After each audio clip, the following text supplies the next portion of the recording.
Can you guys see? Okay. Looks good. Perfect. Yeah, we can see. Fantastic. Alrighty. So, like most of these, if you guys have questions as we go, jump in and ask. I don't want this to be just an hour of me talking the whole time, because that'll happen, and the only one who will enjoy it is me, right? But I appreciate you guys coming. So, I had originally done a video series about this, and I hated it. I did like 3 attempts at it. I just realized that I wanted to talk to people about it and kind of answer questions as we rolled. So today we're going to talk about how to properly qualify. This is going to be one of those days where we're not going to really talk about car stuff, right? So I'm going to assume you already know how to drive. I'm going to already assume you know the tracks you're on. You already know how to go quickly. We're not going to really be talking about braking or like any of the technique stuff when it comes to specifically driving, right? So you kind of know where you are in your driving journey there, and you know who you've been using to help you, or if you haven't been, I'd highly recommend you find somebody. Today we're really going to be talking about like operationally how to prepare to qualify, like how to get yourself in the right headspace for qualifying, and some of the etiquette of qualifying. So we're not going to really talk about anything specific about a particular car. We're not going to really be talking about anything specific about a particular corner. All of those things are really subjective. And so a lot of times when I see people in the Discord being like, oh yeah, I just raised my front ARB for qualifying, like that's bullshit. It's literally specific to that person's handling need on that car, on that day, on that weather. Like it's crap advice. So it's not going to apply for the things that we're going to talk about here today. What we're going to be really talking about is how to get yourself in the right mind space. So we're going to be largely talking about preparation, mindset, and then how to execute on those things, right? So how to do the thing, not how to get your car set up. Does that make sense for folks? Yes. Yeah, it makes sense. Awesome. So we're going to talk about the first reason most people suck at qualifying. They don't pay attention to anything. Like nothing, right? They don't pay attention to the amount of time in the session. They don't pay attention to weather. They don't pay attention to the number of cars on the track. They don't pay attention to fuel load changes. They just don't really pay attention, right? Qualifying is one of those sort of formats where it's a time attack session where you're going out to put the fastest lap out possible without stopping. It's really, really simple. But people overcomplicate it because they don't prepare and they don't pay attention to anything, and they don't prepare themselves before the sessions actually start. So the first time they actually go qualify is when they actually go qualify. So they make their life needlessly hard because they haven't really done their homework before the sessions actually start. So a large part of this discussion is going to be what should you be looking at and what you should be preparing to go out to practice and then go out to qualify, because you get a lot of key information when you're going to qualify that a lot of drivers ignore. And then they kind of just do numpty things because they've never practiced doing them. So what I mean like practicing in qualifying sessions of how to qualify, this is different than just hot lapping. Right? This is about building confidence ahead of time so that you have the actual mindset to push in an actual qualifying session. So let's say on House of Practice, it's an hour and 30 minutes, right? So it's 90 minutes.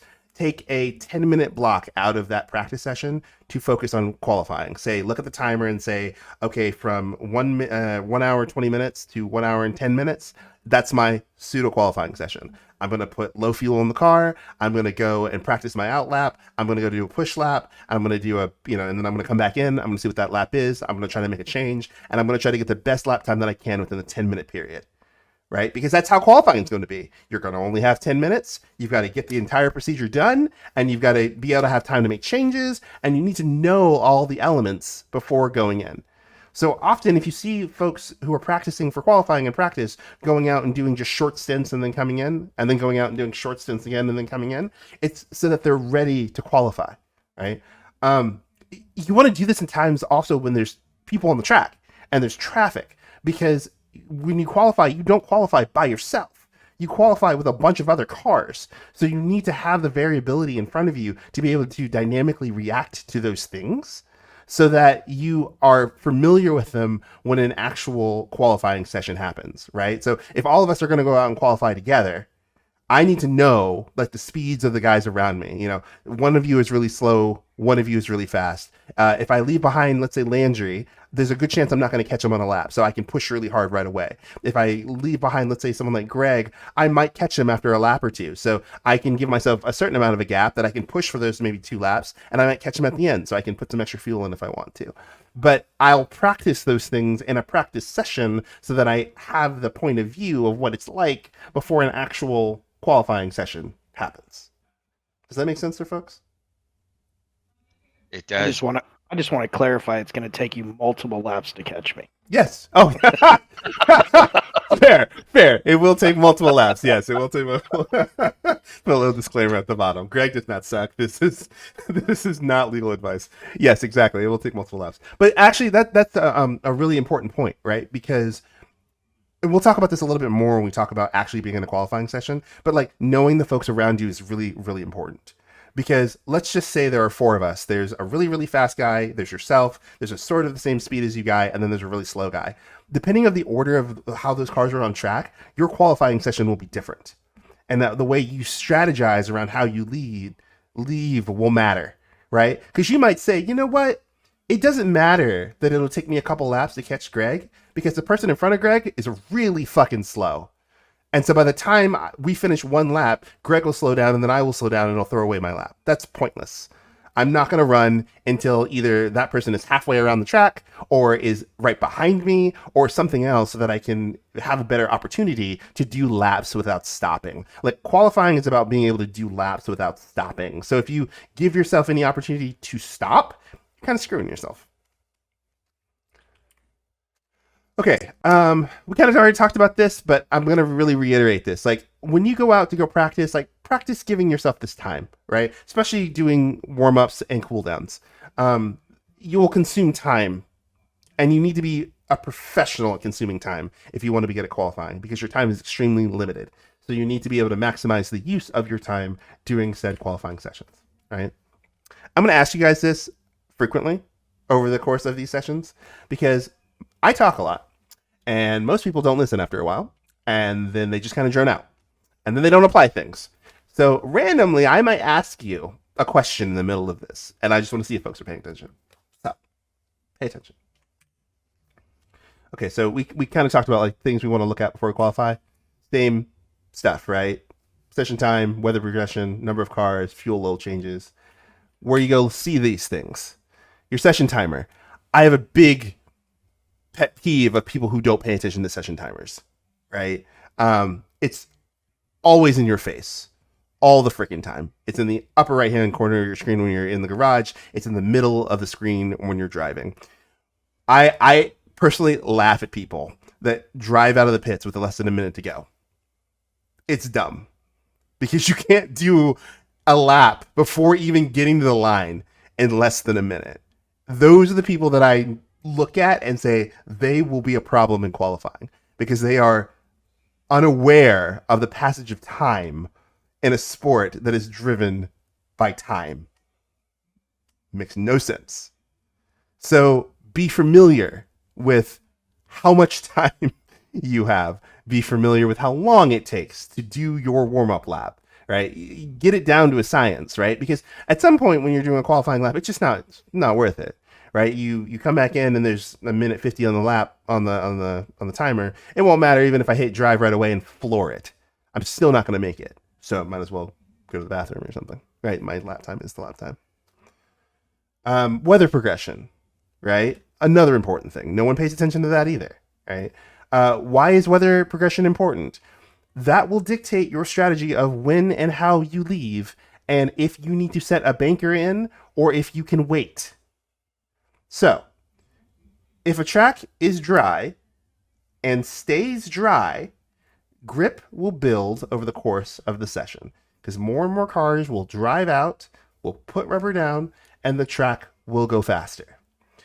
Depending on how much time you have in your qualifying session, though, that will dictate whether you want to put a banker in or not, or whether you can save it to the end, or if you want to save your push lap to the last few minutes of the lap of the session so that you're maximizing your opportunity for track grip, right? The reason why all that practice is important ahead of time is because if you're not expertly familiar with maximizing the use of your outlaps, and really maximizing a very limited window of time, you will fuck around and screw around with really critical pieces of time when you really need to be executing, especially when there's a really busy traffic out, right? So if you get really familiar with being comfortable in qualifying, let's say during our Tuesday or Wednesday splits when there are 25 plus cars on the track, you may look at a time and say, you know what, if I can get my car out between, car number 26 and car number 45, there's a 15-second gap in between those cars where it doesn't matter what happens to them. I can push the whole time and I can still make that time.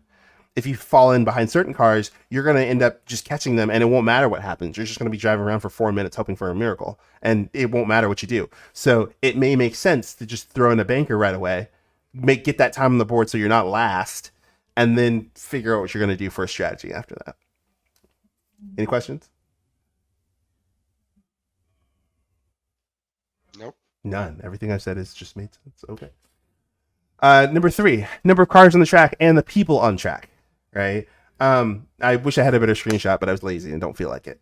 But this is still really important, right? The number of cars on track matters. More cars, fewer gaps. The pace of the people around you in sessions matter. Bigger discrepancy in pace, more likely you're going to run into gaps and more likely you're going to have challenges. I watch people all the time. House practice, watching you. Practice sessions, watching you. I'm looking at what your pace is in comparison to mine. I'm looking at how often are you off the track in comparison to me. Other key pieces of information that'll help me, because there are some people that it does not matter that they are, 20 seconds up the road and 3 seconds a lap down on me. They're going to be off the road 3 times by the time I get there, and I'll throw away my lap and it wastes my time, which is the most important thing in qualifying, right? So I will decide whether I maybe qualify around said person or maybe like catch up to them really, really quickly as they're finishing up their hot lap, because I know that they'll get off the track or do whatever else and then I can run on my own.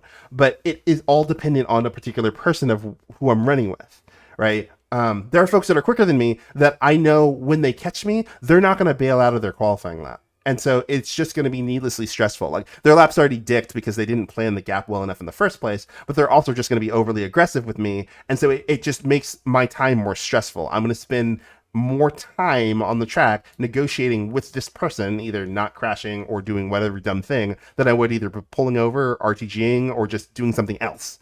So kind of knowing who I'm around helps me anticipate what the future might look like. And then I can prepare a lot better, right? It may happen, it may not happen, but if I know the person well enough, most of the times I'm close to right, so that I'm not so frustrated if I follow someone and they fall off the road, right? I can say, hey, you know what? I may need to put more fuel in my car so that I can have 2 laps, because so-and-so is going to fall off the road and they're going to return to garage so they don't pay attention to anything because they didn't come to this clinic. And I need to do another push lap after that. So I need, 25 liters in my car rather than 17, because I just want to make sure I have enough fuel in my car for the number of laps that I want to do to get those things done. Right. So a lot of this is about preparation and like anticipating what the situation is going to be like to do the lap and put the lap on the board. Right. Questions so far?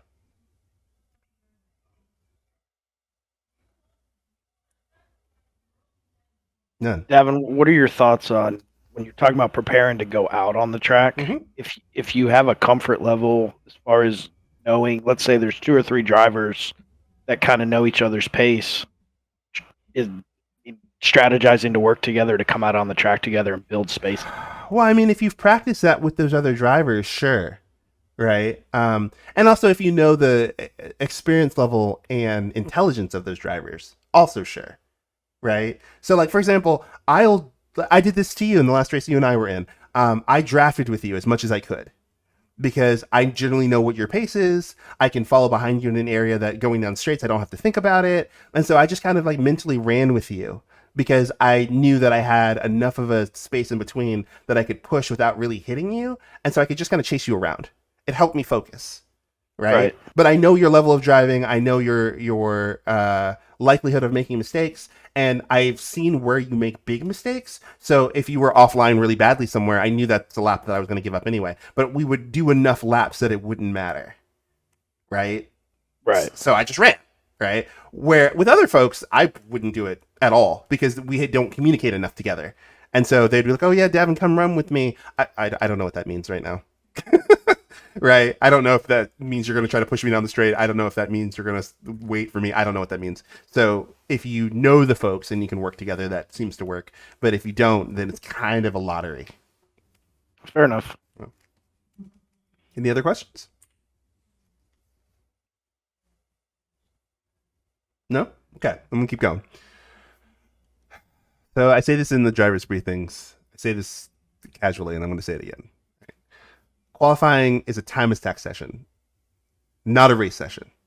So anything we can do to avoid being around other cars is good, right? We can't always avoid them, but I see people like battling each other in qualifying, and I am just baffled because that lap's going to suck no matter what happens. So it's a waste, right? Later, we're going to talk a little bit about etiquette on time attack in qualifying, and like how do you make sure that you're not impeding folks? How do you make sure that if you catch somebody, like what do you do? How do you manage those things? We'll talk about that there. But I mean, I think the really big thing that folks need to be aware of is like we're not racing. The racing comes after the qualifying session. Like literally, the purpose of the session is in the name of the session. It's to qualify the car. So every car should have the right to get its own lap in. Right? Whether it's a slow car or a fast car. For the drivers who are slow, you have to pay attention to fast traffic around you because you're going to get caught up a lot. And even if those drivers don't pass you, it's still going to be stressful. It's still going to be unexpected. It's still going to be something you have to accommodate for. For the drivers who are fast, you need to be able to pay attention to slow drivers and know when not to push on a lap.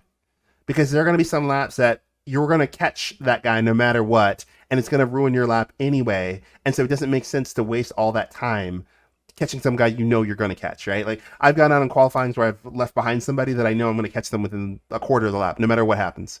And so I will slow down more and more and more and more to try to open up a gap as much as I can within respect, right? So that I can have the best likelihood to do my lap without stopping, rather than just pushing because we hit the start finish and catching them and then grumbling about it. I know that's going to happen. Why would I put myself in a situation that I know it's going to be poor? Don't do that. Right? So planning ahead helps me go, hey, I'm behind driver so-and-so. Driver so-and-so is kind of slow. I think I'm going to have to give myself more time. Or, you know what? I'm just not going to do this run because it's going to be frustrating. I'm going to just wait and find another gap. Okay. Talked about this. Okay, so giving yourself a gap in qualifying, what does this mean? Right? So naturally, when cars go out on the track, there's always going to be some natural space where there's just a gap that you can slot yourself into, right? 10 cars, you normally can find an open gap where there's a couple seconds up and down, so that way you can run on your own without really stopping. However, if you can't find a gap naturally, you got to make one. And so what that means is, as you are going out on your warm-up laps, you want to naturally be slowing down on the warm-up laps. Like that's when you're bedding in tires and brakes. That's when you're, really trying to give the car in front some time to kind of move away from you. Because as that car moves away, that's creating the gap that's necessary. That's why it's frustrating when cars pass me on a warm-up lap, because I'm going through a preparation cycle to give myself a natural space. The car behind me should be going through that same preparation cycle to give itself a natural space. The car behind it should be doing it. So if someone's driving through, just kind of cutting in, you're cutting into the gaps that we've been preparing. Kind of rude, but also it makes it harder on everybody, because if that person now screws up, you screwed up everybody else.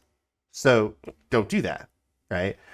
Sometimes that means you have to create a gap in the middle of a push lap. And that's just kind of how it is.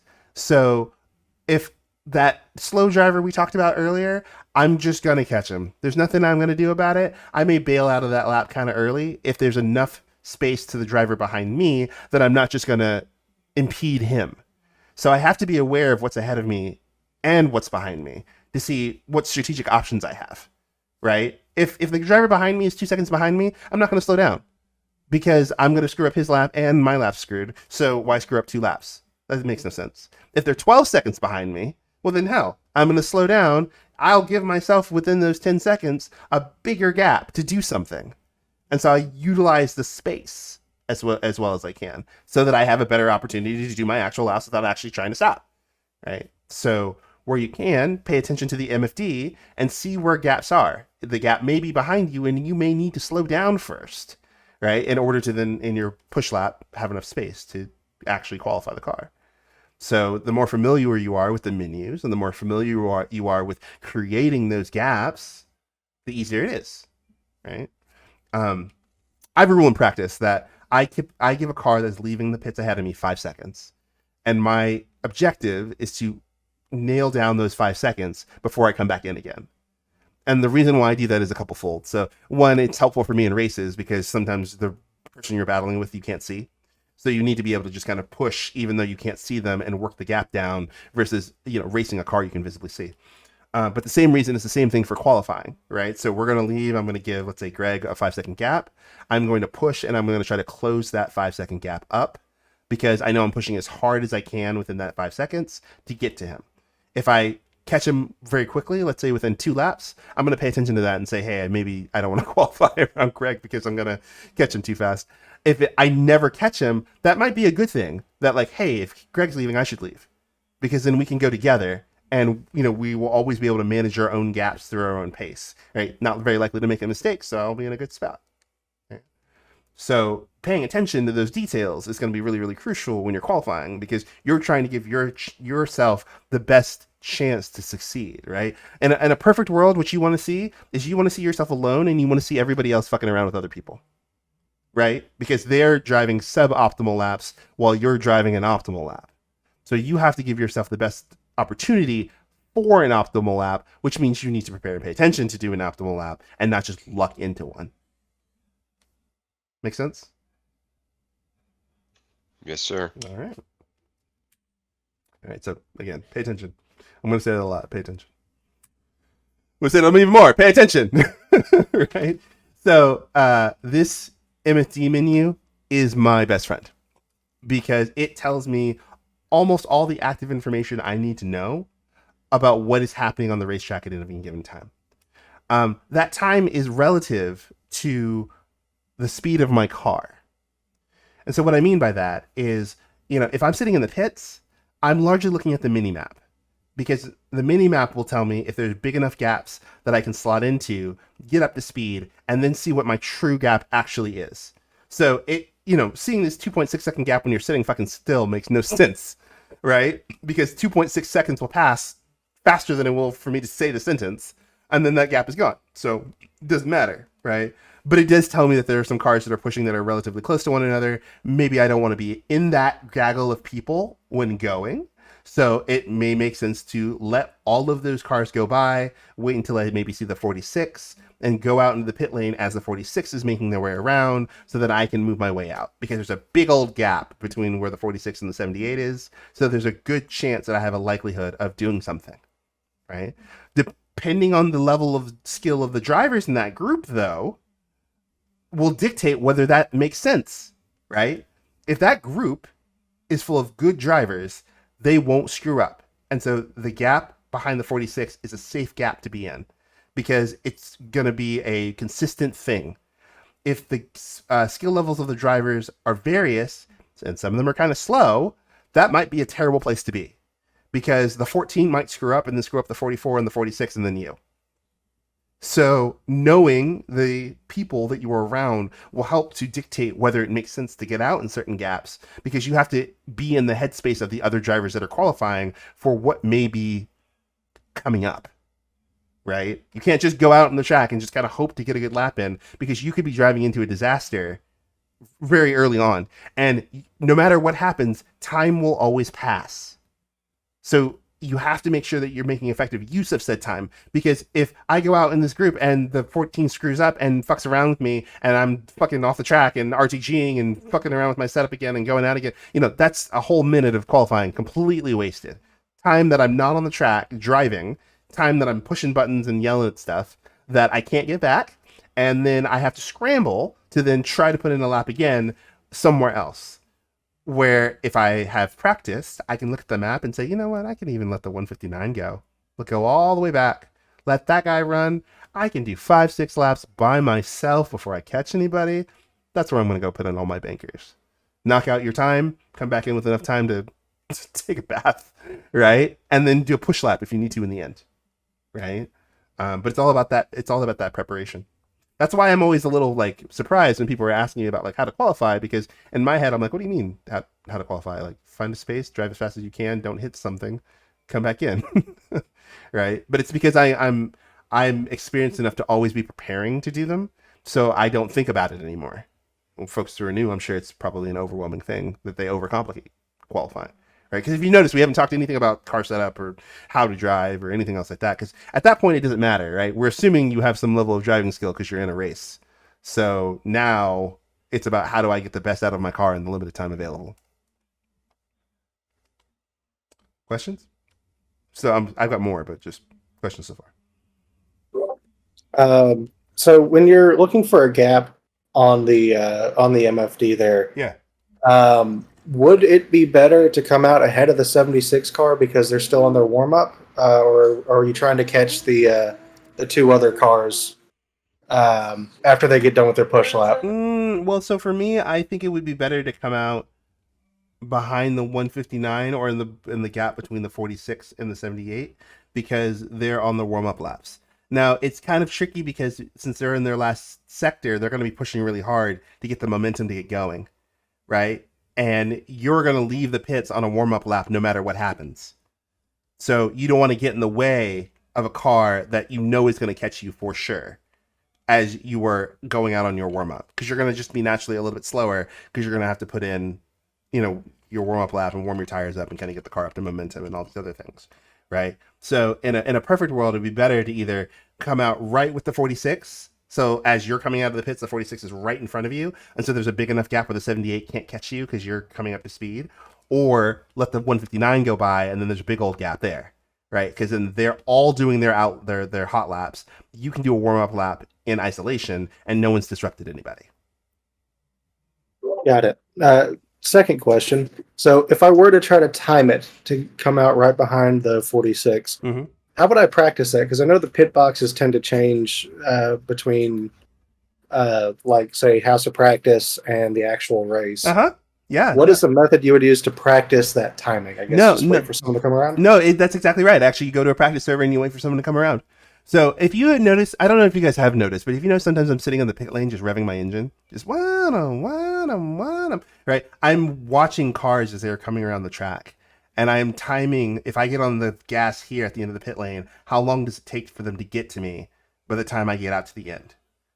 So that I know, where does this car need to be in order for me to come out behind it? And so I control as many circumstances as I can, right? So it doesn't maybe make sense to try to time the time you leave sitting right here in the pit box, right? Because you got to turn right, you got to drive all the way down to the end of the pit lane, and your distance may vary, and then you got to accelerate out on the track, right?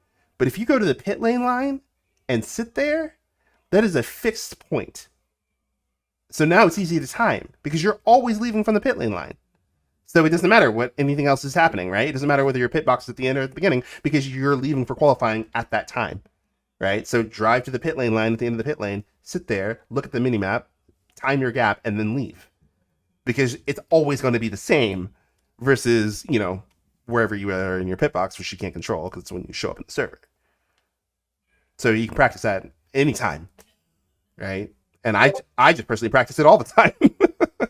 Yeah. Oh, see, I didn't even think about that. I was thinking, okay, so if I'm at the very end of the pit lane, I got to time. Yeah, no, that makes sense. Way too much work, right? Because if, right? Qualifying shouldn't be about ifs. It should be about this happening, right? And so you want to reduce the number of variables that are out of your control. So going to the end of the pit lane line, not crossing it, because if you cross it, you're on the track, right? So sit before the pit lane line and you can wait. And anybody will drive through you. That's on them. And if they don't know that collisions aren't on, that's also on them. So if they sit there behind you, that's their own damn fault, right? And you give yourself a gap and you go, right? Now, you do have to kind of be able to react to the moment, right? Because collisions are off, there's a likelihood someone can drive through you and then drive ahead of you as you're trying to build a gap, and now you're both on warm-up laps together. So it's a dynamically moving situation, right? There's no etiquette really once the session goes live that if there's a car sitting at the end of the pit lane, you're not allowed to drive through it. So you have to strategically be comfortable enough to be able to like leave a little earlier than you planned, or hey, I'm going to do a little bit of my warm up and be offline, or kind of move and flow with the session a little bit because I can't control the other drivers on track. So even though I may be sitting here waiting for a gap, that doesn't mean that Greg will just drive right through me because he wants to go now, right?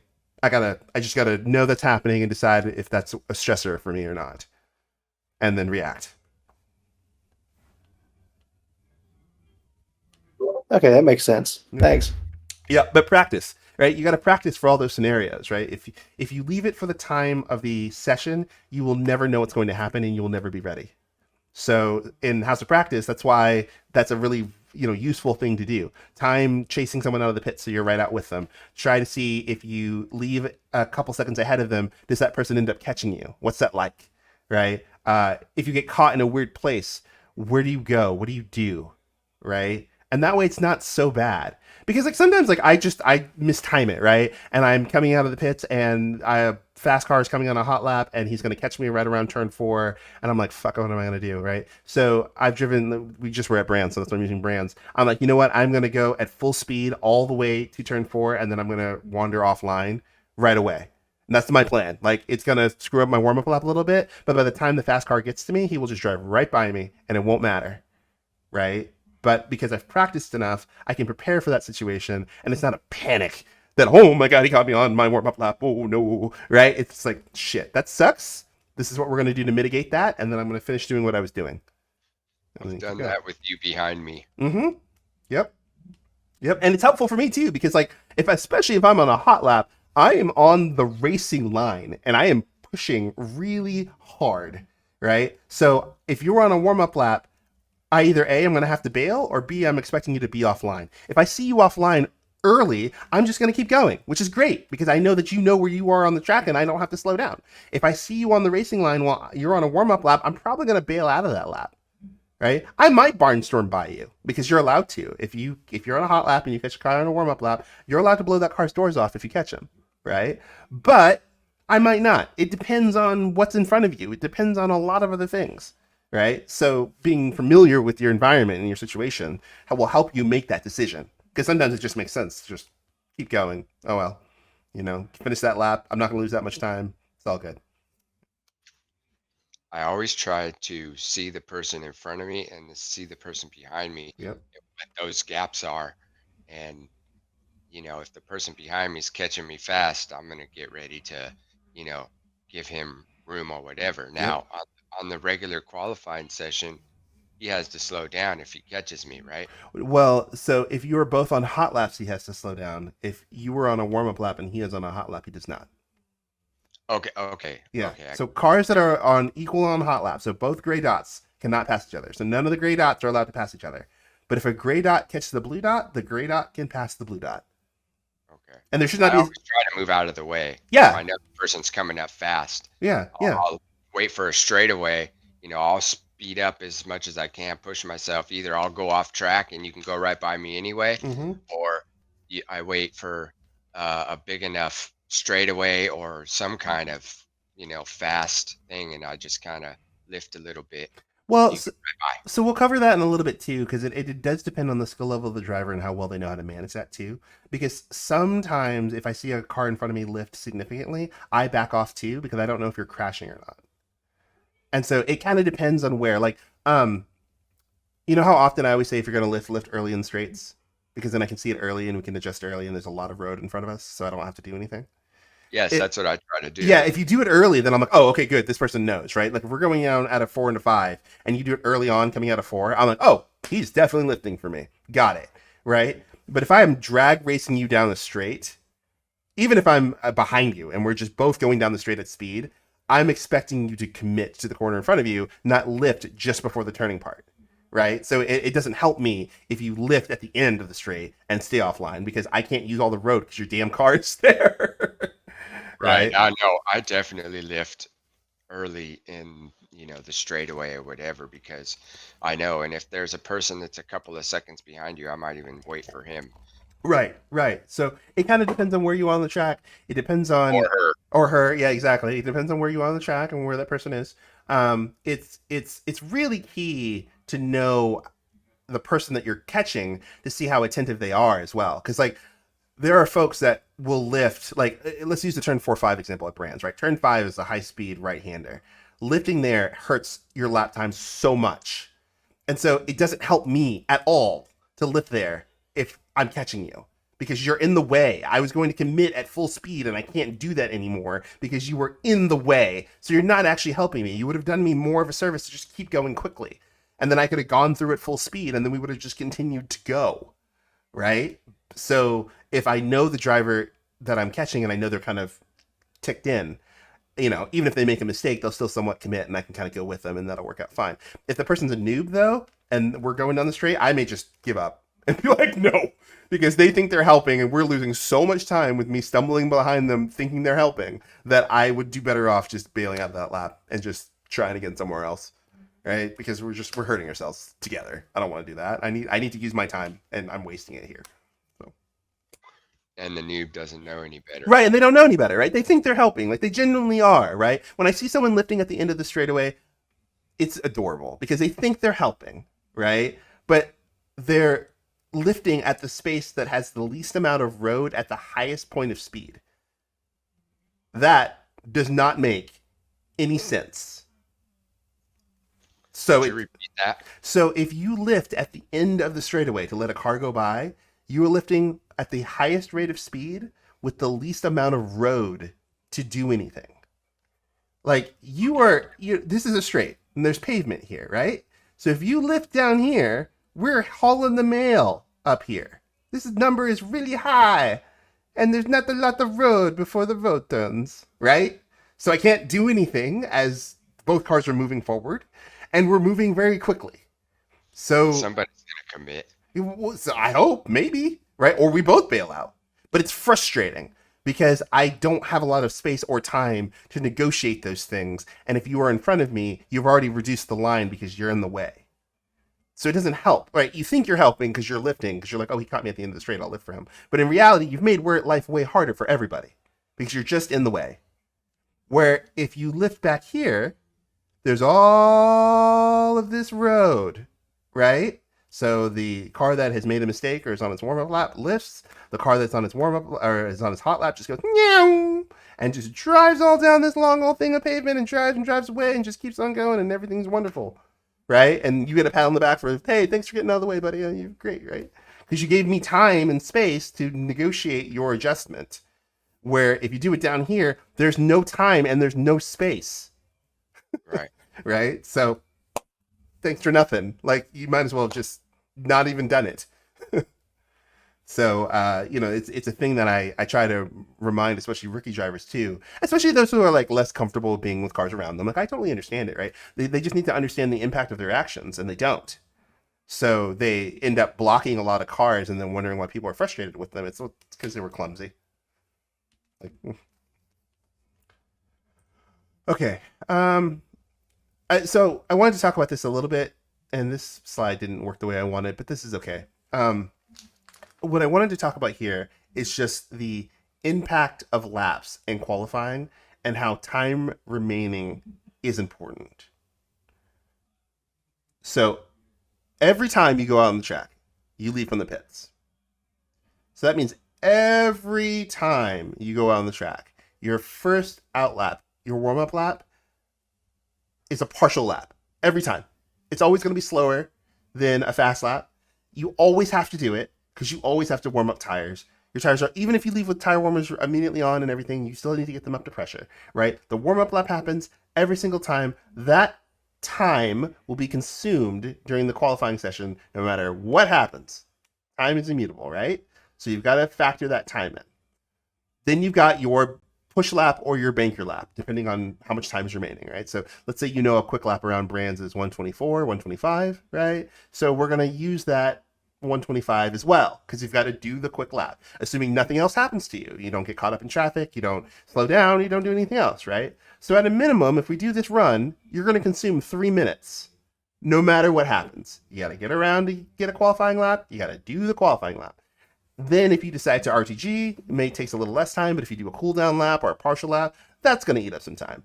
So let's call it 4 minutes up and down.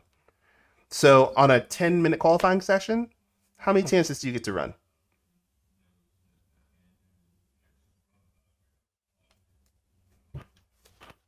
Maximum of well, 2.5, two. Maximum of 2.5. Exactly. Maximum of 2.5. That's how you should be thinking about qualifying sessions before the session even starts, right? Because it will dictate what choices you make. Because you only really have 2 good chances to do something with it, right? If you stay out and do multiple laps, right? Like, of course, it'll improve your chances to qualify, but that's still part of your one run, and that still eats up all your other time, right? So you're either going to say, hey, I know my car is set up well. I know the track well. I'm going to put in enough fuel in the car that I'm going to go out and I'm just going to run, and whatever time I get is the time I get. I'm going to stay out the whole time. I'm going to run the whole time, and the lap time I get is the lap time I get. That's good. We're going to call it one run, and we're going to call it good. That's a strategy I'm committing to, so we're just going to drive, right? In other cases, though, you might say, hey, there's going to be a change in track condition between now and the end of the session. It's going to rain, or it's going to get warmer. Who cares, right? So I'm going to go run out. I'm going to do a banker. I'm going to get a time on the board because, like, it's a track I know well. I know I can do a quick lap time immediately. I'm going to just knock that lap out. I'm either A, going to knock the lap out because I want to get in the heads of other people, but B, I also don't want to be fucking last, right? So I'm going to get that lap done, come back into the pits, see how much time I have left, and get my car ready for another run. Either A, to see where everybody else is, or B, to just do the damn lap, right? But I need to be very mindful of my time, because if not, I will hurt myself where I leave too late before my last run, and I'm in the middle of my warm-up lap, and the timer runs out before I even make the line. So that was a total waste. It's just effort expended that doesn't result in anything, right? So the reason why it's really important to understand how time is consumed in qualifying is that it helps to dictate what you do during the limited time of that session, right? Short story, right? The first pole position I ever had was in the rain, and it was on a session where it was going to rain like the first 5 minutes, right? So it was dry in the first 5 minutes, and it was going to start raining, and then it was going to dry again. So I noticed the time, and I ran out and did a lap just immediately. Just I didn't even matter how much fuel was in the car. I just ran out and did it, right? Put a time on the board and came back in, and the time wasn't even that good. It was just there. Came back in. It started raining. So while everyone else is doing their warm-up laps because they're not paying attention, they just think it's going to stay dry, the track is getting slower. So everyone else is pounding around trying to put out a lap that they physically can't do because the conditions will never let them do it, right? Now, wet for lap to wet lap, I probably wouldn't be able to match the fast wet lap time, but that doesn't matter because we're qualifying, right? And then by the time everybody realized it, they ran out of time. So I put myself on pole with a garbage lap. But I used my time better than everybody else. And so I sat there while everybody else scrambled because they were waiting for the track to get better, and it was definitely not going to do that. So it's a good example of how to maximize the use of your time in those situations to get yourself in a slightly more optimal place. Make sense for folks? Oh yeah, I never thought about this really, but now I will start. Yay. Aside from weather, Yeah. does the track continue to evolve from optimum conditions? Like, is there a range of optimum? Yeah, there is kind of a range of optimum. It also depends on temperature change during that time. And so, it depends on the time of day, depends on the temperature goes up, depends on the cloud cover, depends. So you can have like an optimal track with more cloud cover and the temperature goes down. Okay, gotcha. Things like that. So the reason why I'm drilling on a lot of this is like, this is why practicing qualifying and practice sessions is so important, right? Kind of giving yourself the answers to some of these questions when the pressure is off helps you know what to pay attention to when the pressure becomes on again, right? So, for me, when I get to sit in my sim, I look how much time I have, I look at the weather, look at the people I'm racing with. I go, I got 10 minutes, track's gonna stay dry. I'm quicker than 3/4 of the field. Okay, we're good. Let's just go do a lap, get that knocked out, see what happens after that. Where if it's a track I don't know, well, I probably should have practiced more, right? But I might just go out and do a bunch of laps because I need all the time I can get, right? So I go and get my banker lap in early and say, oh, I got a valid lap in. That's good. Right? And then I'm tweaking and trying to refine because I didn't prepare enough beforehand. Right? And in an ideal world, all of the laps I've been doing in house of practice and the warm up and everything should be building for that one big qualifying lap. Right? That should be the goal out of most of the work I'm doing for practice, right? Is to have a lap in my mind that I know I can do with my eyes closed. Right? It may not be a pole position lap, but at least I know what the performance of the car is, right? I can do a 24.5 with my eyes closed. And if I'm paying attention, I know the track conditions that they need to be in to do that time. So if the track isn't like that, I'm not frustrated that I didn't do it. Right? If the track stays fast and so we're only going to have a 25.4, it doesn't matter. I know that I can still put in a good lap. I put that lap in, I check the board, I make sure I have enough time in case I'm wrong. And then if everyone all of a sudden starts to pick up time all of a sudden, I have enough time to fix my mistake, right? Or if the track grip comes up in the last 5 minutes, I can go and run and do one more run and bang that lap out, right? But at least I wasn't last, and at least I had a time on the board, right? That the worst thing you can do in qualifying is be last. So don't hurt yourself by making a whole bunch of dumb choices to make it more likely. There were times recently where I would be driving and I'm like, oh man, I'm doing so good. My times, I think they're good. And then next thing I know, I'm 25th because the gap between 25th and 10th is like a second or not even a second. So Mike, you bring up a good point, right? I think one thing that we need to be attentive to is the difference between your actual performance and the opportunity to give yourself the best chance of a performance. Those are two different things, right? So I can put in the best lap that I can, and that's the best I can do. And I can't control what anyone else does around me. So if I put a lap down that is 15th, let's just say, but that's the best I can do, that is a success for qualifying, because everyone else around me is going to just do the best that they can do. And if it's, within thin margins, that just means I'm in a competitive field. Everybody did well, right? If it's not fast enough, that just means that I maximize the ability that I have at the moment, but I still need to improve, right? But we need to separate the outcome from the operation, right? A lot of this discussion is around the operation. How do I give myself the best likelihood to do that lap that I know I can do? Not how do I do the same lap as Michael, right? Because you're in different stages of your journey, right? Like, let's say Landry can do a 23 around Brands and you can only do a 26. I don't care. I want you to do that 26 every time you go out to qualifying until we can figure out how to make you go faster, right? That's what practice is for. Right? What I don't want is I don't want to see a 27. I don't want to see a 28. I don't want to not see a time on the board, because that is less than the performance you are capable of doing at that time. And we can fix the rest later.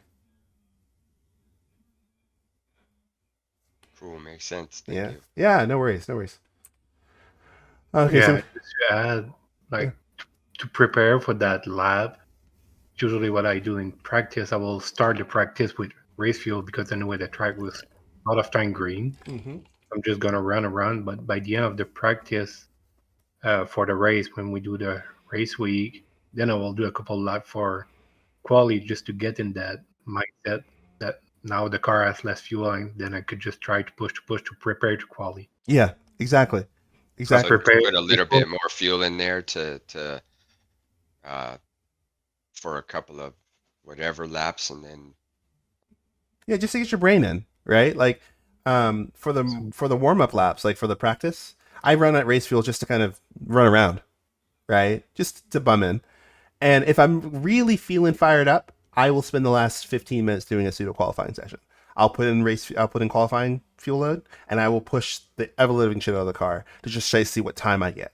That way I can at least set an expectation for myself going into qualifying, so it's not so frustrating, right? If I throw a time that's third on the board in practice, I'm expecting a good qualifying. If I throw up a time that's 15th, at least I know it. And I'm not so frustrated if I'm 15th again in the quali, right? So. Okay. And also give you the time to like you make sure you have the right fuel load. You might need to do a click or two for the tire because you're pushing more for quality. So it will give you a time to do it during the practice session before it clicks to the quality session. So when it's time to go out, you're already ready if the temperature didn't change. Right. Are you gonna talk about that at all as far as what? Because I'm a little, I don't know, iffy about all that, how that works, as far as qualifying fuel and race fuel, Oh, okay. practice fuel. We could definitely talk about that. So It could be a different, like that's a setup thing. So I well, don't want to. it is a setup thing, but it's really simple, and you shouldn't overcomplicate it. So this is gonna sound mundane, and I don't mean it to be this way, but I do mean it. So qualifying fuel is I less. noticed that. Yeah, right. Qualifying fuel is less. Race fuel is more. So yeah, the car will have some balance changes between qualifying and the fuel loads and race fuel loads in some cars, and you want to know what those are at. But you want to really kind of practice for the situation that you're in.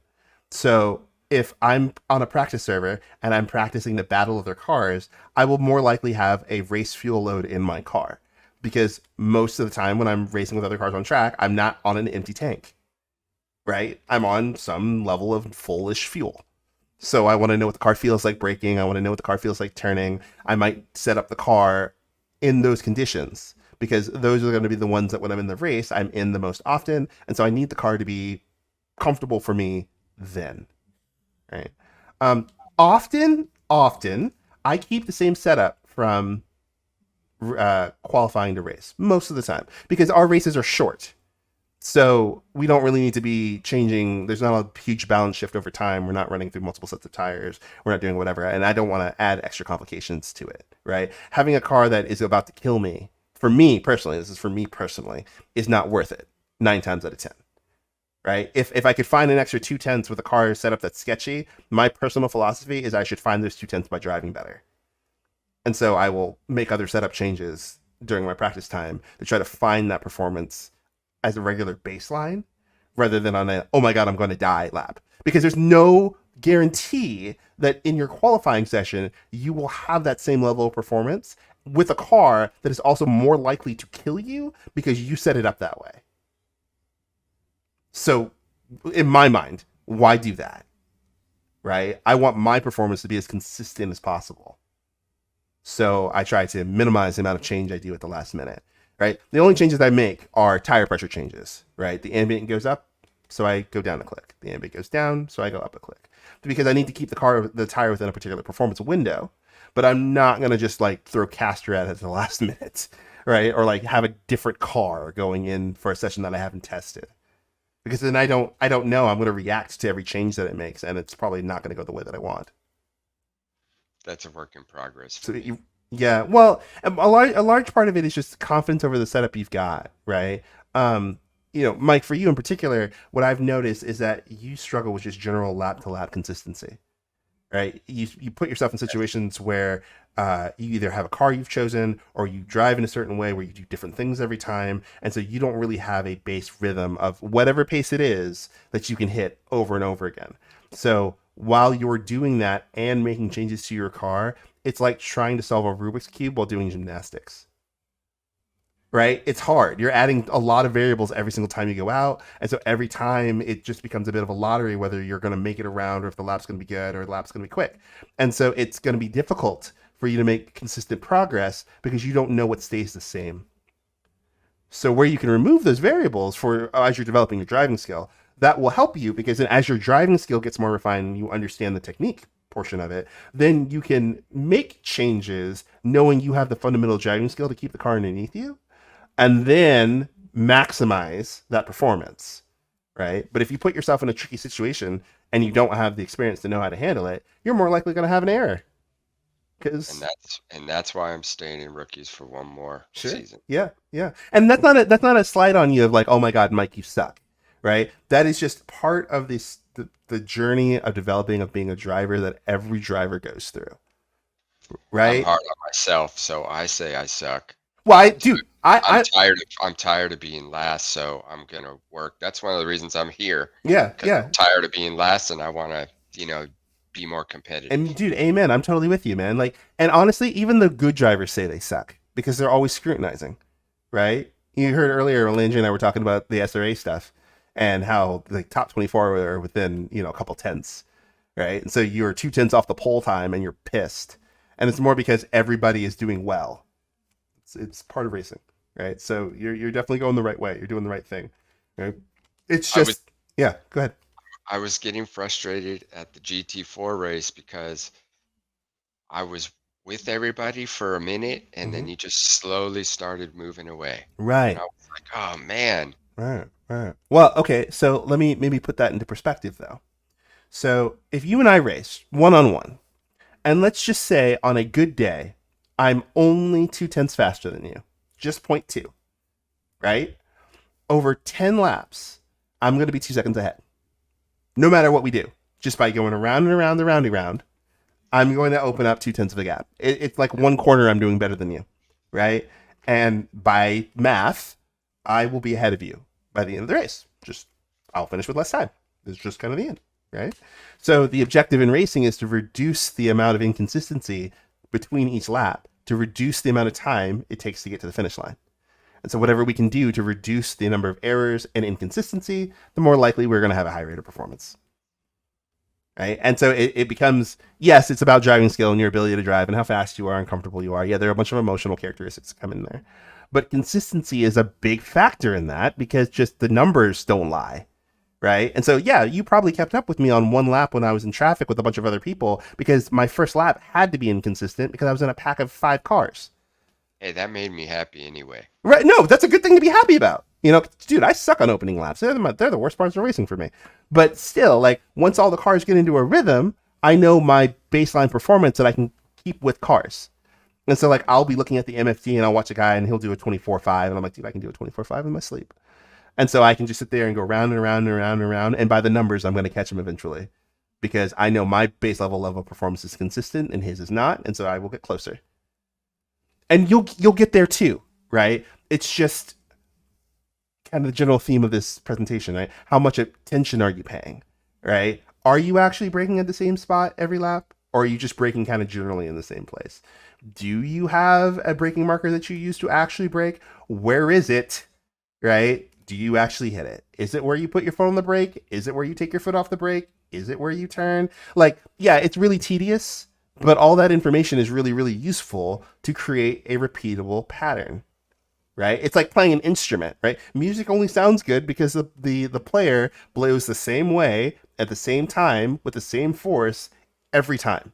And so it creates the same note every time they want it to. It's not luck that a song sounds the way a song sounds, right? That player can play consistently. That's why they can play good music. Racing is the same way, right? So if you build up a level of consistency by having attentive practice consistently over time, you build up enough of a foundation that your driving naturally gets better. Because when you put your foot down on the brake, the car will do the same thing every time, and then you're okay. If it's doing different things every time, it's mostly because the driver is doing different things.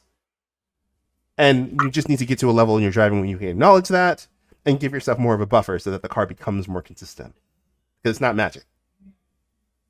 So. Yeah, and what Davin says is for music, it's true. Because I have a background in music. I have a degree in music and racing. It's just a timing. You get to the rhythm. So every hour, you're just doing the same thing over and over. And when you get comfortable with the rhythm, it's just, you don't even think like breaking point. You're just doing just by ear almost. Yeah. Your engine rev, when it get to that rev, like at that spot, by the end, you're not thinking much. Right. The braking. Right. So just I'm getting the starting rhythm. to get to that. I'm starting to, like, when I'm driving, I'm starting to notice things like what you guys are talking about right now. Well, it's one of the reasons why I emphasize simplifying the rookie car choice. And it's one of the reasons why sometimes I recommend people away from certain cars until they get to a certain level of experience.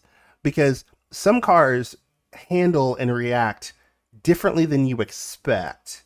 And if you don't have the experience to know how to adjust, by either braking earlier or lighter or braking trailing into the corner or turning more slowly or whatever it takes to make the car do what it needs, it becomes an inconsistent, difficult mess. I don't care how much you like it, right? It's like, I'm going to use the Porsche. I love Porsches. Porsches are great cars. I don't know how that Porsche works. I can't make it work consistently. It makes me really, really mad. So the technique changes that are required to make the Porsche do Porsche things, I don't want to learn, to be completely honest. And so I don't drive the Porsche really often because it requires a certain style of technique that, you know what, I'm just going to play the violin instead of the viola. Okay?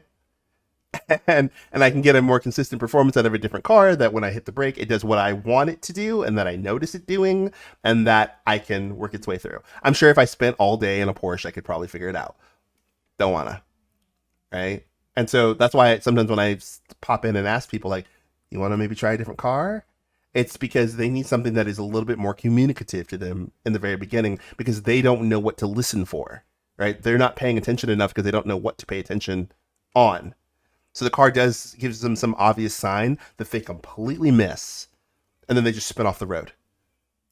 And I'm like, I don't understand. Don't do that. Okay? So, but that's part of the evolution, right? Like, I can't make you do that.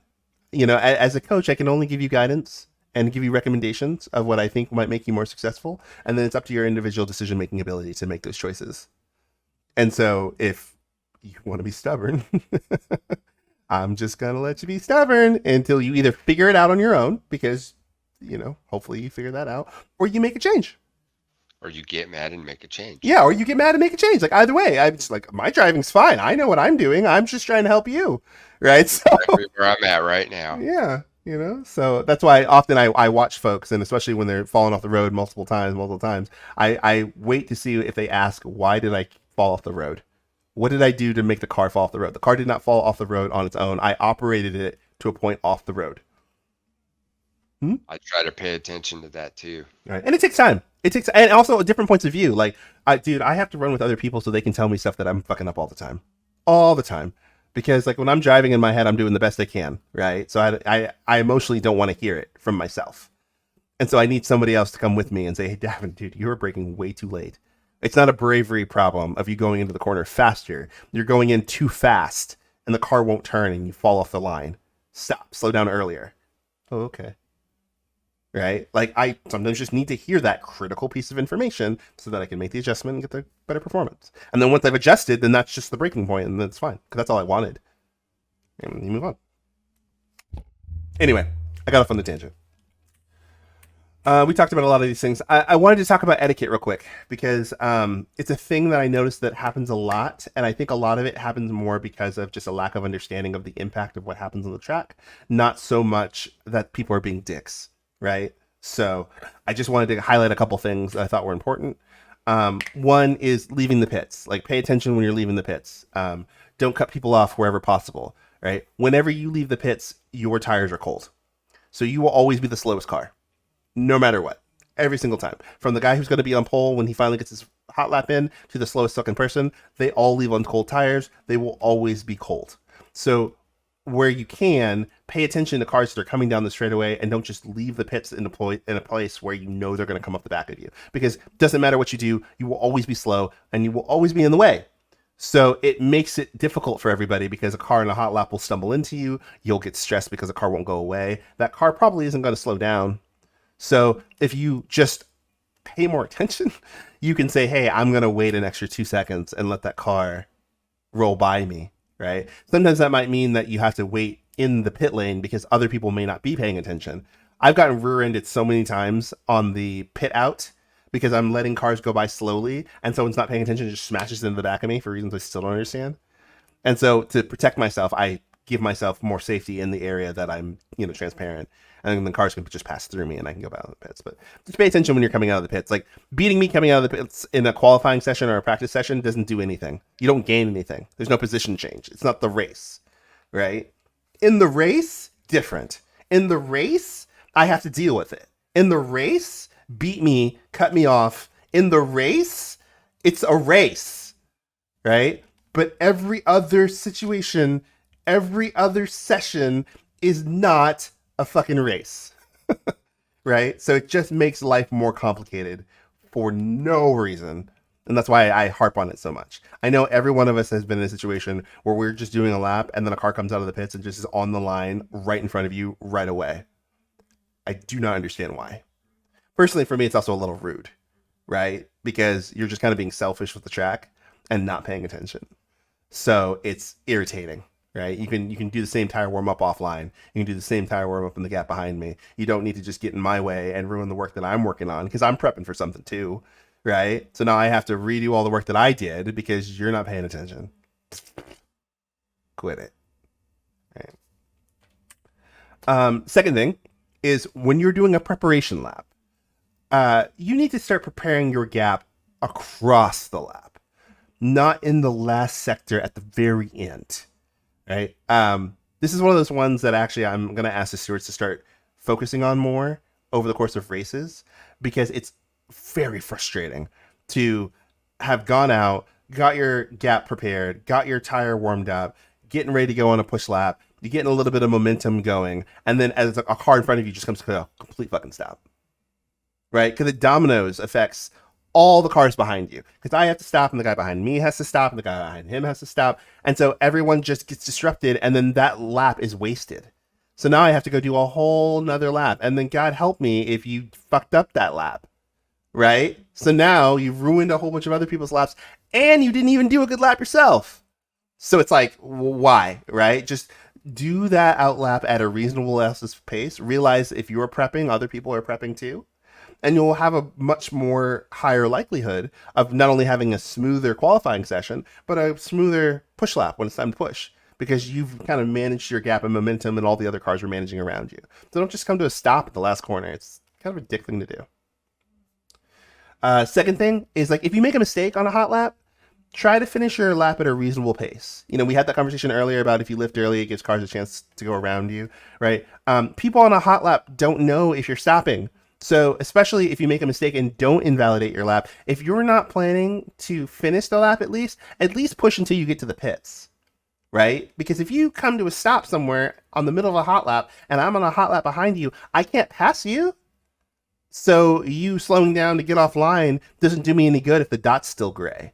I don't know is if you've missed the corner and just suck, or if you're trying to be nice, right? Because by the rule, I can't pass you. So it just burns your lap and burns my lap, and it dominoes down the field depending on how close things are, right? So you got to be aware of what's happening to the cars around you and not just think about yourself. And if you do that, it will make the sessions a lot smoother, right? Especially if you can try to avoid like returning to garage in the middle of a lap. Like, I'm going to tell you a quick story, and then I promise I'll give a break and let other people talk. We were doing a race at Snetterton a little while ago, and I was doing a lap. I had crossed the line with 2 seconds to go. So I was on a valid hot lap with 2 seconds to go. And the people in front of me had screwed up their push lap right in front of me, right? So they had crossed the line, done their lap, and they were done with their session, right? Rather than pulling off the road, or rather than just kind of driving an out lap, they just kind of stopped in the middle of the lap because their time was done, right? The little end of session timer was going, and they're like, oh, I'm done. I'm just going to just come on the brakes right here. And I'm pushing at full speed because I still legally can do a valid lap. I was so pissed because it's fucking rude, right? So you got to pay attention to the other cars around you, especially at the end of sessions, because a car behind you may be on the last gas push lap for whatever qualifying thing. Or it could be you, right? You cross the line with just a second to go, and you could be on pole because you're going to push, and some guy comes to a stop in front of you because they just don't pay attention. You'd go insane, right? So you got to be aware of the cars around you, especially as sessions are ending, or you're going to, get offline or other things, because other people are doing stuff, right? So we want to be aware of those things and kind of be respectful in the space. Because it also comes back, right? There's always a little bit of karma there. I am probably less accommodating to people who aren't as accommodating for me. And so, like, in situations where, I don't know, we're going too wide and I could lift and give us both space, or I could just stay where I am and you could just drive off the road because you shouldn't have been on the outside of me anyway. Probably won't lift for that. Right? Like, I'm not running you off the road. I'm not breaking any rules. Like, you're the guy that decided to go too wide around a corner. You know what the outside line means. That's not my fault. you fall off the road, that's your own damn fault. You know? Just karma. Like, it just, yeah. But if you're nice to me and you give me space and we're attentive and stuff, like, I'll give you some grace. You're my friend. I don't want to run you off the road. I want us to have a good race, man, right? So, shit, you're a little bit wide. I'll give you a little space. Shit, I'll pass you somewhere else. It's all good, right? So that karma kind of builds and rolls over time, right, as you work with more people. And it'll help you immensely. There've been a lot of races where I fucked up and I'm going into a corner and some guy could have just let me crash and he just steps over just so that we don't die, right? Versus being like, I'm just going to let Davin kill himself. Right? So it's kind of important. All right. I am now done talking. I promise. Any questions? What did I join into? I don't know. What did you join into? Were you paying I don't attention? know. Not really. No. Hey, yeah, see, there you go. I was waiting to see if you started talking about overlap. That's No. more what I was curious because I know different leagues have different views on what overlap is. Okay, keep going. Oh, usually, at least the way we do it is front axle to rear axle is established overlap before the turn in point. So as soon as you hit the turn in point, if you don't have front axle to at least the rear axle, then overlap is not established. So Therefore, if you hit the driver, it's completely your fault, stewarding wise. So this is a qualifying seminar. So if we're talking about overlap and qualifying, that driver is dumb. And that's where the not paying attention comes in. Yeah, it is. Yeah. And missing the first half where y'all start talking about what this is. Yeah, that context does seem to be key in those sorts of situations. Yes. Yep. Yeah, I was like, we're leaving out a lot of race stuff, but okay. Yeah, because we're not racing. That makes sense. That makes sense. Okay. Yeah. Back to mute. Tends to work that way. Any other questions? Davin, when you talk about not RTG, there's a lot of situations in qualifying where someone completely blows their lap, goes off track, and then proceeds to try to pull themselves back onto the track, and completely ruin the spacing, of everybody else. Yeah. Would you encourage people if you completely go off track to RTG at that point? I mean, I would if you're already offline and off the road. Right? Because, I mean, I'm already going to get a yellow flag to let me know that you're in a dangerous situation. If you don't get back on the track, you're not going to impede other people. You're not going to fix that lap. So it's up to you, right? Be aware that you're going to consume time no matter whether you wait for cars to go by and you get back on track again, or you go back to the pits and then you do the whole outlap procedure again. Right? So, as the car that is fucked up, you may want to make a determination, how much time do I want to eat up here? Right? It may not be worth it, or I may not have the time to go back to the pits and then do another outlap if there's only 3 minutes left. I might as well just sit on the side of the road for a minute and, and then get back on the pits, get back on the track when there's a gap, right? But either way, like, what's the point of getting back on the road just to be a parking lot? Like, don't do that. So, No, I agree. It's something I've seen. No, I think that's a really valid point. Like, I always ask myself when I see drivers do that, like, did you actually have a plan for what you were trying to do when you did that? Right? Because if you were going to try to keep going, why would you cut in front of another car? Right? You've invalidated your laps, and not only are you allowed to be passed, but you're also slow. So you're going to get caught up no matter what. Makes no sense to get in traffic and do that to yourself. That's needlessly dumb. Right? If you're going to try to finish the lap and do another lap, then again, why don't you give yourself the best opportunity to have a gap? Which, well, again, why would you be in traffic again? And if you get back on the track, you have to come to a complete stop before you're able to RTG anyway. So you're going to either have to get offline again, or you're going to come to stop in the middle of the road. Don't do that, right? And so, like, yeah, it sounds like I'm being critical, but these are actually just like obvious realities of the situation that you put yourself in that people aren't willing to talk to you about, and therefore people just kind of stumble their way through it because no one's going, "Why did you do that thing?"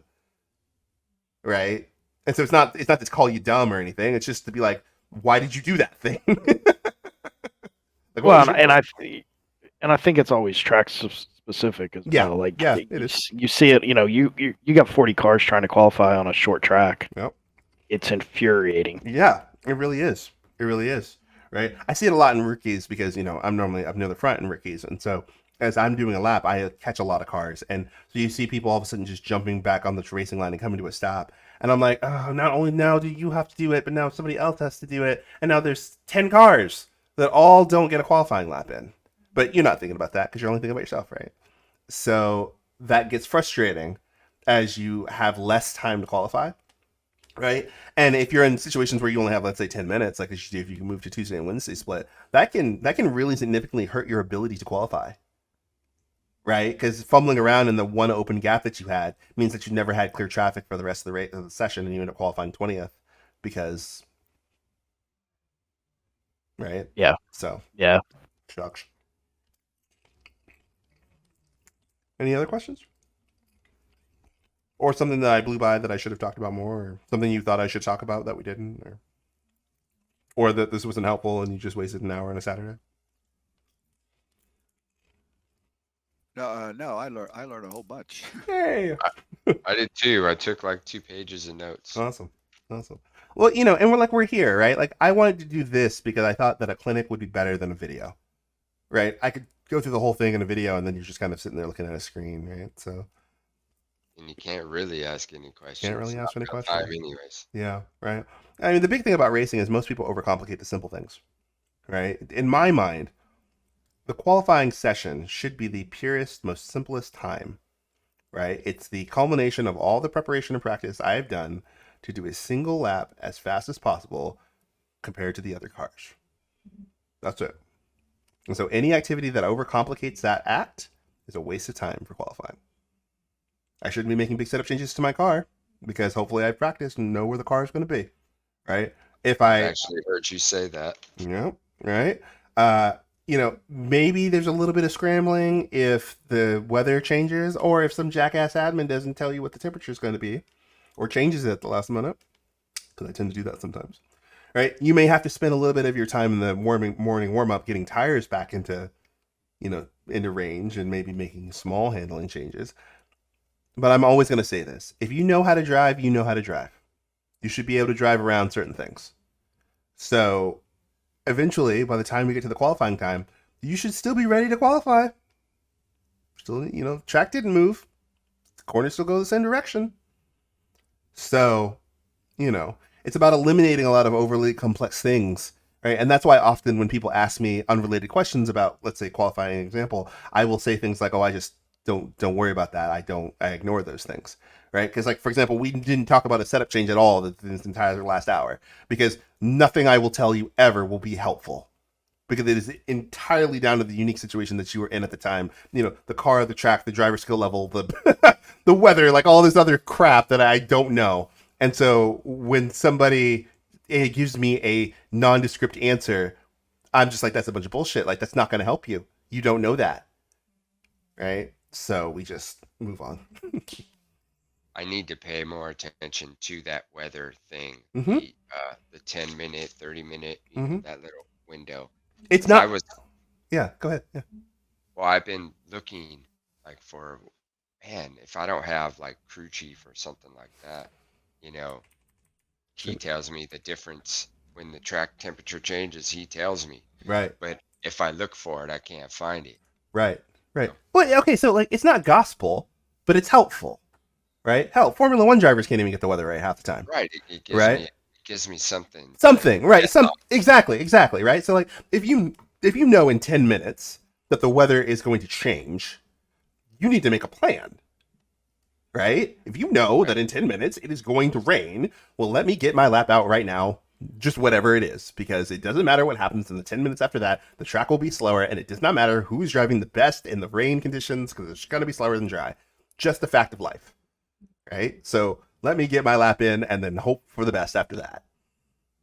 And vice versa, right? Like sometimes what ends up happening is that it's going to rain for a little while for the first 10 minutes and it looks like it's going to be dry in the end. So let me get a banker lap in just to get a time on the board. So I'm not last. Doesn't matter what it is. It's probably going to be greasy and crappy, but it's on the board, right? If the track conditions don't get better, I have a time on the board. Awesome. If the track conditions significantly get better, I'm going back out again, right? But at least I'm most likely not last. And if I am last, it's because the track got so much better, I better be on the track, right? So I have to be paying attention in some degree, but at least I'm not dead last. So it's important to kind of be paying attention to those things and not just talking out our ass when we're doing shit. Yeah, we don't have too much crazy weather change here. No, We don't. between like a 10 minute. I'm intentionally gracious with weather around here. Like the only thing you guys have to deal with is that it's hot or that it's cold. I don't do any There's time. a lot of complaining about that. Dude, oh my god. It is the biggest bugbear, right? And especially when most of it is just tire pressure change and the car just either turns or it doesn't. Like, I can normally tell the level of skill level of the driver with their ability to adapt over minor things versus if they're complaining or not.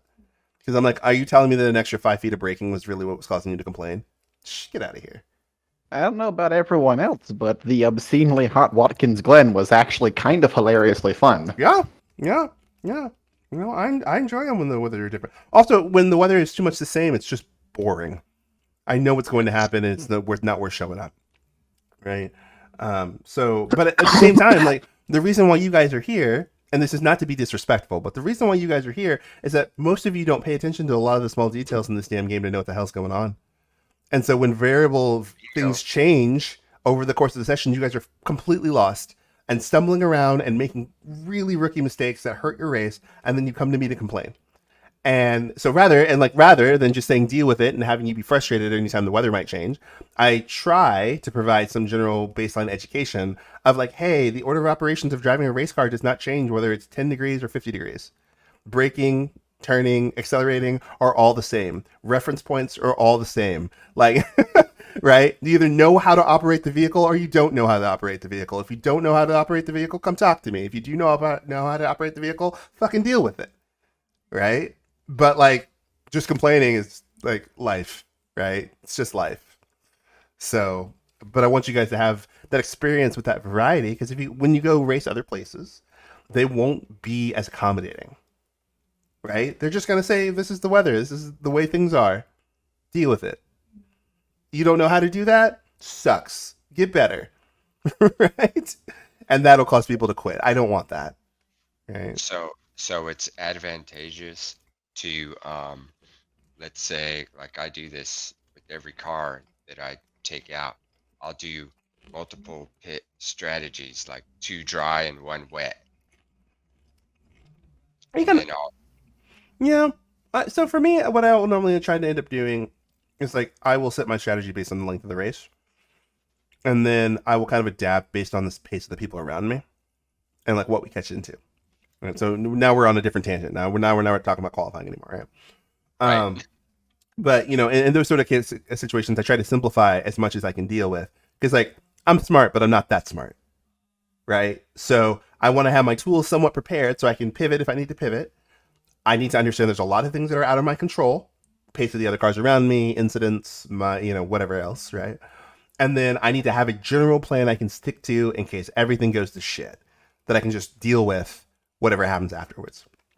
And then as the race evolves, if I'm paying enough attention and I decide to make a change to the plan, at least I can make a deliberate change versus just like, well, if this scenario and this scenario happens and this scenario, like none of those things might happen, right? So I just need one plan to roll off with and then just play it by ear after we get there. It's just improvisation. So. Anybody else? Thank you very much. You're welcome. Great class. Hopefully this was helpful. I'm going to do another one of these on overtaking and like how to race other cars in the next couple of weeks. So, we'll talk a lot about overlap. We'll talk a lot about strategy around following cars, how to defend with the car in front, how to chase a car, the benefits of chasing versus just passing at every freaking opportunity, the impact of time loss, needlessly battling, things like that. So stay tuned for that, because I think that'll help some of you guys. But I wanted to really talk about qualifying here, because I've noticed in a lot of qualifying sessions lately that people just basically piss away time. And if they would prepare a little more, it won't put them on pole. Like, Landry's probably still going to kick your ass, but at least you'll have a better chance to qualify, 15th rather than 35th. That's good. Yeah, I'm like, oh, great. Landry's out there. Yeah, but like, those things, right? So like, again, it's again about anticipation, what you're going to happen, right? The drivers who are in the field. You generally know what your general level of pace is. The laps you've done before, right? So it is not realistic to set the expectation on yourself before you go out that you're going to match his time today. Right. I just laugh about it. Yeah. And also too, you'll get better at being able to mentally accommodate yourself if you're in a lower position than you want to be, but the performance levels are similar. So this happens to me a lot. I'm normally within about, I'd say 0.6 to 1.8 off fast guys, depending on who's in there, right? Normally never more than 2 unless it's a disaster. But I'm always in that like really narrow range where everyone is like, if I had qualified at 10th better, I would have jumped up like 9 spots, right? And so I remind myself that even if I qualify at 15th, that means I have the similar pace, if not more, to the guys who are immediately around me. I'll go check the timetable all the time, and I'll look to see how consistent those runs were when we compare one lap versus several laps. And there are times where, like, I may have had a slower lap than 14 other people, but my lap was within 100th of a second for 5 laps in a row. When the race gets started, I'm going to crush the people right in front of me, at least up till 9th or 8th. Right? Because I can hit the same lap time over and over again, and they just lucked into it one time. I mean, yeah, it sucks where I'm starting, but I'm not going to stay there. Right? And so that helps me, even though I didn't qualify where I wanted to qualify, at least have the confidence going into the race to not make stupid choices right away. Because I have performance that I need to use over an hour, rather than not in the first 5 seconds. Right? So it's okay that I lost a spot on the start, or it's okay I didn't gain anything, or it's okay that I didn't pass somebody for 2 laps in the very beginning. The race is 35 laps long. Right? So shit, if I pass you all in lap 17, 18, who cares? When I did it, it's done. You're behind me. Move on. So that's why these clinics, I'm hoping, are helpful, so you can weed out a lot of the extraneous noise and focus on things that are important. Hey, Davin, this is great. Thanks so much for doing this. I'm glad it wasn't a drinking game every time you said time, but I learned a lot. Good. If you do other ones, I like the one that you mentioned. I mean, one that would really I'm not as good at is tire wear and then understanding tire wear. I would love something on that if that's something in your cards. Ooh, man, that would be a good one. Yeah, I'll think that one through, because I think part of it is like tire wear. What does it mean? What does it matter? When do you care? When do you not care? What's, tire wear is all relative to the cars around you. Pace and tire wear. There's a lot in that. There's a lot in that. Hey. I don't remember what that. And Davin, with that, I think tyre wear is one thing for me too, but the other one is tyre temperatures. Overdriving the tyre, getting those red spots, and going, how do I avoid that? Yeah. Am I pushing too hard? Should I slow down a bit more? That kind of stuff. It's a good idea. Good idea. Yeah, I'll definitely start to work on that, actually. Because I do notice that like a lot of folks don't understand the difference between graining and blistering. They don't understand like the impact of what they're doing to their car that is making the tire do the thing that they do or don't want it to do. They sometimes overcomplicate what the impact is of tire wear is, or like accept the reality that the tire wear is just high and then that's okay, right? Because for example, tire wear over an hour race is going to be different than tire wear over an enduro race, right? Like I don't give a shit if I destroy my tire if I'm only going to use it for half an hour, right? Who cares? But I might care if I'm going to need it for 2 hours, right? Things like that. So that's so good. I'll start taking some notes and work on that. And if you guys think of other things like that, like throw it in the suggestion box area, or ping me or DM me. Like often I have a little running corkboard of a whole bunch of things I'd like to do clinics on, but I only try to find the ones that are either important or I've just seen a bunch of people fuck up a lot, and I'm like, okay, we need to talk about this. Right? So qualifying is something I've heard a lot of people talk about, so we started with that one.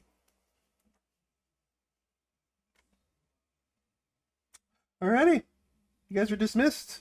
Good stuff. Yeah.